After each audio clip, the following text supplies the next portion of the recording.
ایک دن حضور اکرم صلی اللہ علیہ وسلم لوگوں میں تشریف فرما تھے کہ آپ کے پاس ایک شخص آیا اور پوچھنے لگا کہ ایمان کسے کہتے ہیں؟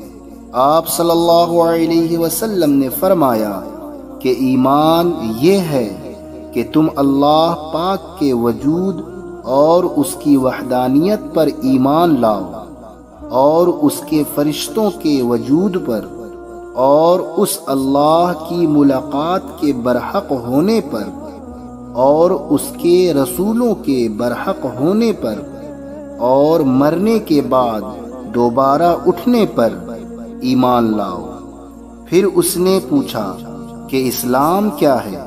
آپ صلی اللہ علیہ وسلم نے پھر جواب دیا کہ اسلام یہ ہے کہ تم خالص اللہ کی عبادت کرو اور اس کے ساتھ کسی کو شریک نہ بناؤ، اور نماز قائم کرو، اور زکوٰۃ فرض ادا کرو، اور رمضان کے روزے رکھو۔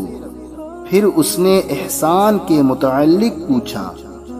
آپ صلی اللہ علیہ وسلم نے فرمایا، احسان یہ کہ تم اللہ کی عبادت اس طرح کرو گویا تم اسے دیکھ رہے ہو۔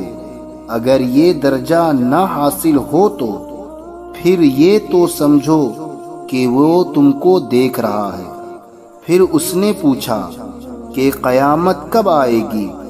آپ صلی اللہ علیہ وسلم نے فرمایا کہ اس کے بارے میں جواب دینے والا پوچھنے والے سے کچھ زیادہ نہیں جانتا، البتہ میں تمہیں اس کی نشانیاں بتلا سکتا ہوں۔ وہ یہ ہیں کہ جب لونڈی اپنے آقا کو جنے گی، اور جب سیاہ اونٹوں کے چرانے والے دیہاتی لوگ ترقی کرتے کرتے مکانات کی تعمیر میں ایک دوسرے سے بازی لے جانے کی کوشش کریں گے۔ یاد رکھو، قیامت کا علم ان 5 چیزوں میں ہے جن کو اللہ کے سوا کوئی نہیں جانتا۔ آپ صلی اللہ علیہ وسلم نے یہ آیت پڑھی کہ اللہ ہی کو قیامت کا علم ہے کہ وہ کب ہوگی، آخر آیت تک۔ پھر وہ پوچھنے والا پیٹھ پھیر کر جانے لگا۔ آپ صلی اللہ علیہ وسلم نے فرمایا کہ اسے واپس بلا کر لاؤ۔ لوگ دوڑ پڑے، پھر وہ کہیں نظر نہیں آیا۔ آپ صلی اللہ علیہ وسلم نے فرمایا کہ وہ جبرائیل علیہ السلام تھے جو لوگوں کو ان کا دین سکھانے آئے تھے۔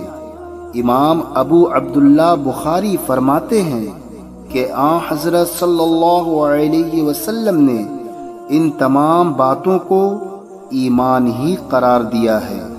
صحیح بخاری حدیث نمبر 50۔